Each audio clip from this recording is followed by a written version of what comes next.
ದೆಹಲಿಯಲ್ಲಿ ಈಗ ಮಲ್ಲಿಕಾರ್ಜುನ ಖರ್ಗೆ ಅವರು ಕೂಡ ಕಣ್ಣೀರು ಹಾಕಿದ್ದಾರೆ. ಎಸ್.ಎಂ. ಕೃಷ್ಣ ಅವರನ್ನ ನೆನೆದು ಮಾತನಾಡುತ್ತಲೇ ತುಂಬಾ ಗದ್ಗದಿತರಾದರೂ ಕಣ್ಣೀರಿಟ್ಟಿದ್ದಾರೆ ಎಐಸಿಸಿ ಅಧ್ಯಕ್ಷ ಮಲ್ಲಿಕಾರ್ಜುನ ಖರ್ಗೆ. ಎಸ್.ಎಂ. ಕೃಷ್ಣ ಅವರ ನಿಧನಕ್ಕೆ ಮಲ್ಲಿಕಾರ್ಜುನ ಖರ್ಗೆ ಅಶ್ರು ತರ್ಪಣವನ್ನ ಇಲ್ಲಿ ನೀಡಿದ್ದಾರೆ, ಕಣ್ಣೀರು ಹಾಕಿದ್ದಾರೆ. ಸಹಜ, ಯಾಕಂದ್ರೆ ಮಲ್ಲಿಕಾರ್ಜುನ ಖರ್ಗೆ ಅವರು ಕೂಡ ಎಸ್.ಎಂ. ಕೃಷ್ಣ ಅವರನ್ನ ನೋಡಿ ಬೆಳೆದಂತವರು ರಾಜಕೀಯದಲ್ಲಿ ಮಾತಾಡಿದ್ದಾರೆ. ಬನ್ನಿ ನೋಡೋಣ. ಮತ್ತು ಅವರಿಗೆ ನಮ್ಮ ಶ್ರದ್ಧಾಂಜಲಿಯನ್ನು ಅರ್ಪಿಸ್ತಕ್ಕಂಥದ್ದು ಇದು ಒಂದು ವಾಡಿಕೆ. ಭಾವುಕರಾಗ್ತಾ ಇದ್ದೀರಿ ಎಸ್.ಎಂ. ಕೃಷ್ಣ ಅವರು. ನಾನು ಒಂದೇನಂದ್ರೆ ಭಾಳ ದಿವಸ ನಾವು ಜೊತೆಯಲ್ಲಿ ಕೆಲಸ ಮಾಡಿದ್ದೇವೆ. ನ್ಯಾಚುರಲಿ ಅವ್ರು ಯಾವ ಪಾರ್ಟಿಗೆ ಹೋದರೂ ಅದು ತಪ್ಪೋ ಸರಿನೋ ಅವ್ರಿಗೆ ಗೊತ್ತು. ಬಟ್ ನಮಗೇನು ಅನ್ನಿಸ್ತದೆ ಅಂದರೆ ಭಾಳ ದಿವಸ ಕೆಲಸ ಮಾಡಿ ಒಂದೇ ಪಕ್ಷದಲ್ಲಿದ್ದು ಅನೇಕ ಡೆವಲಪ್ಮೆಂಟ್ಗಳು ಮಾಡಿ ಅನೇಕ ಡೆವಲಪ್ಮೆಂಟ್ಗೆ ಅವರು ಪ್ರೋತ್ಸಾಹವನ್ನು ಕೊಟ್ಟಿದ್ದರು. ಅದನ್ನು ನೆನೆಸ್ಕೊಳ್ಬೇಕಾಗ್ತದೆ. ಒಳ್ಳೆಯದು ಅಂತ ಇದನ್ನು ಬೇರೆದನ್ನು ಈ ಸಂದರ್ಭದಲ್ಲಿ ಹೇಳಿಕೊಳ್ತಕ್ಕಂಥದ್ದು ಅವಶ್ಯಕತೆ ಇಷ್ಟ. ಸರಿ, ರಾಜ್ಕುಮಾರ್ ಪ್ರಕರಣ ಅನ್ನುವಂಥದ್ದು ನಿಮ್ಮ ಮತ್ತು ಎಸ್.ಎಂ. ಕೃಷ್ಣ ಅವರ ರಾಜಕೀಯ ಜೀವನದಲ್ಲಿ ಒಂದು ದೊಡ್ಡ ಮಹತ್ತರವಾದ ಒಂದು ಕಷ್ಟದ ದಿನಗಳು. ಅವತ್ತು ನಿಭಾಯಿಸಿದ್ದೆ. ಎಸ್.ಎಂ. ಕೃಷ್ಣ ಅವರ ನಿಧನದಿಂದ ನನಗೆ ಬಹಳ ದೊಡ್ಡ ಒಂದು ಆಘಾತ ಆದಂಗಾಗಿದೆ. ಮತ್ತು ಮಧ್ಯದಲ್ಲಿ ನಾನು ಒಂದು ಸಾರಿ ಅವರು ಹಾಸ್ಪಿಟಲ್ನಲ್ಲಿದ್ದಾಗ ಭೇಟಿಯಾಗಿದ್ದೆ. ಆವಾಗ ಅವರು ಗುಣಮುಖ ಆಗ್ತಾ ಇದ್ದರು ಮತ್ತು ನಾನು ಮಾತಾಡಿಸ್ತಕ್ಕಂಥ ಪ್ರಯತ್ನ ಮಾಡಿದೆ. ಆದರೆ ಅವರು ಪ್ರಯತ್ನ ನನಗೆ ಸಫಲ ಆಗಲಿಲ್ಲ.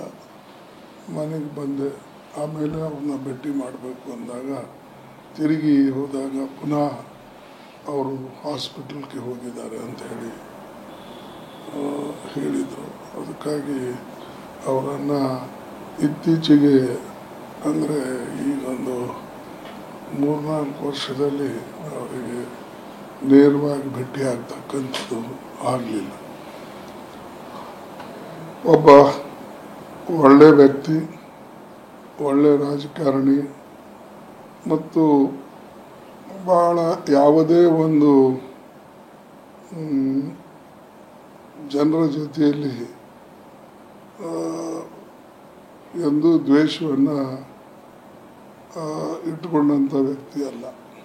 ತಂದೆ ಆದಂಥ ರಾಜಕಾರಣವನ್ನು ಮಾಡಿಕೊಂಡು ತಂದೆ ಆದಂಥ ಒಂದು ಸ್ಟೈಲ್ನಲ್ಲಿ ಅವರು ಹೋಗ್ತಾಯಿದ್ರು. ನಾನು ಅವ್ರ ಜೊತೆಯಲ್ಲಿ ಮೊದಲನೇ ಸಲ ಮಂತ್ರಿ ಆದಾಗ ನನಗೂ ಕೂಡ ಅವರು ಪ್ರತ್ಯಕ್ಷವಾಗಿ ಅಪ್ರತ್ಯಕ್ಷವಾಗಿ ನಮ್ಮ ಭಾಗಕ್ಕೆ ಬೇಕಾದಂಥದ್ದನ್ನು ಸಹಾಯ ಮಾಡ್ತಕ್ಕಂಥದ್ದು ಮಾಡ್ತಿದ್ದರು. ನಾನು ಮಂತ್ರಿ ಜೊತೆಯಲ್ಲಿ ಅವ್ರ ಬರಲಿದ್ದಾಗ ಆ ನಂತರ ಪುನಃ ಅವ್ರ ಜೊತೆಯಲ್ಲೇ ಅನೇಕ ವರ್ಷ ಮಂತ್ರಿಯಾಗಿ ಮತ್ತು ಅವರ ಒಂದು ಸಹಪಾಠಿಯಾಗಿ ಕೆಲಸ ಮಾಡಿದ್ದೇನೆ. ಅವರ ಕೆಲಸ ಯಾವಾಗಲೂ ಒಂದು ಒಳ್ಳೆ ರೀತಿಯಿಂದ ಕ್ಲೀನ್ ಆಗಿರಬೇಕು. ಅದರಲ್ಲಿ ಯಾವುದು ಕೂಡ